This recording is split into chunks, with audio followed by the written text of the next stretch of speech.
का कलतला ए भैया। हरी का कहीं रे मरदे सुबह से बैठल बानी बकी गंजबे नहीं खेबी का ये तो बात तो ही कह हई देव भोनदनी में तल थाला के ताला तोहर भांग धतुल सब बीत दाई। ठीक बात चल चल चल चतुर्भुज रिकॉर्डिंग स्टूडियो लखीसराय।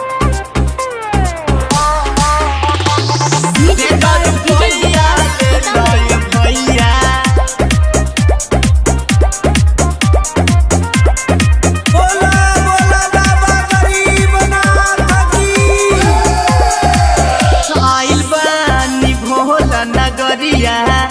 खातिर भंगिया धतुरिया और सुनिला बाबा जी के चेला और मथवा पबानिला पगरिया पीलो तू गांजा भैया बहुते भेटाई तोहे माजा।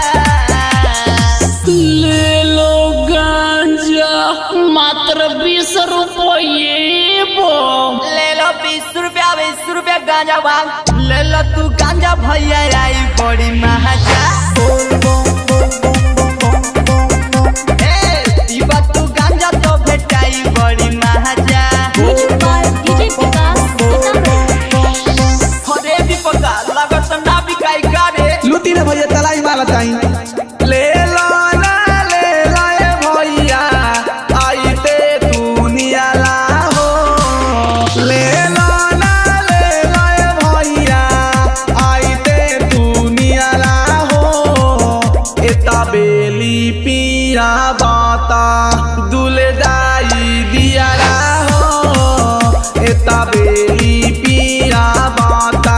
ये दूतन भैया तो न थेलवा लेते आवे ले लगता कि भोला बाबा गांजा न बिकाई जहाँ एक पोरी लेके घर आए राम सोनिए सकीर पता कोई दिए बाबा बिक जाए सर हई गांजा आए राम। ये तो नु भैया हलादत हत गांव वाला मंदलू भैया जात हुआ का हो।